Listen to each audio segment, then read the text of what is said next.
শাপলা তুলতে বিলের পানিতে নেমেছিল 4 বোন, কিন্তু কে জানত সেখানেই অপেক্ষা করছিল মৃত্যু। মেহেরপুর সদর উপজেলার রাজনগর গ্রামে শাপলা তুলতে গিয়ে পানিতে ডুবে একই পরিবারের 4 শিশুর মর্মান্তিক মৃত্যু হয়েছে। রবিবার বিকালে উপজেলার মুসুরিভাজা বিল এলাকায় এ দুর্ঘটনা ঘটে। এ ঘটনার পর এলাকায় নেমে এসেছে শোকের ছায়া। স্বজনদের কান্নায় ভারী হয়ে উঠেছে আকাশ বাতাস। মৃত 4 শিশু 8ম শ্রেণীর ফাতেমা ও মিম এবং 4র্থ শ্রেণীর আফিয়া ও আলসিয়া। তারা 2 ভাই মুজিবুর রহমান ও শাহরুল ইসলামের মেয়ে।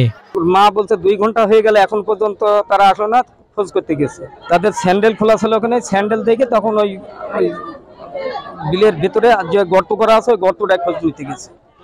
খোঁজ নিতে গিয়ে এখন ওরা ডুব দিয়ে তখন দেখে ভিতরে আছে। আমি নামলাম, নেমে দেখছি যে 3-4 মাইল ধরে তুললাম একজনকে, ডুব মেরে পানি 6-7 পানি আছে। একই পরিবারের 4টি মেয়ে মারা গেছে। তাদের মুখের দিকে তাকালে পরিবারের দিকে তারা যে কিভাবে এটাকে সহ্য করবে বা মেনে নেবে এটা ভাষায় হয় না। স্থানীয় সূত্র জানায়, বিকালে 4 বোন একসঙ্গে মুসুরিভাজা বিলে শাপলা তুলতে যায়। দীর্ঘ সময় বাড়ি না ফেরায় পরিবারের সদস্যরা উদ্বিগ্ন হয়ে খোঁজাখুঁজি শুরু করেন।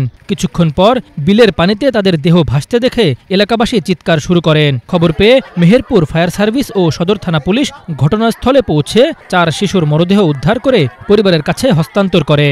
শাপলা ফুল যেখানে ছিল ওইখানে অনেক গভীর পানি থাকাতে প্রথমে একজন পড়ে যায়, ধারণা করা হচ্ছে। পরবর্তীতে একজন আরেকজনকে বাঁচাতে গিয়ে আরেকজনকে বাঁচাতে গিয়ে 4 জন একই জায়গায় পানিতে ডুবে মৃত্যুবরণ করে। পরবর্তীতে স্থানীয় লোকজন এবং ফায়ার সার্ভিসের সহযোগিতায় তাদের 5 ঘটিকায় অনুমান বিকেলবেলা 5 ঘটিকায় তাদেরকে উদ্ধার করে আইনগত ব্যবস্থা প্রক্রিয়াধীন। পরিবারের সদস্যরা বিলাপ করে বলেন, ওরা সবাই মিলে ফুল তুলতে গিয়েছিল আর একই সঙ্গে ওপারে চলে গেল। 4টা শিশু বাচ্চা পানিতে ডুবে একই সাথে মৃত্যুবরণ করলো। আমরা মনে করি এটা অত্যন্ত বেদনাদায়ক একটি ঘটনা, যে একটি গ্রামকে না পুরো মেহেরপুরবাসীকে দারুণভাবে আহত করেছে। হঠাৎ ঘটে যাওয়া এই মর্মান্তিক ঘটনায় গোটা রাজনগর গ্রামে নেমে এসেছে শোকের ছায়া।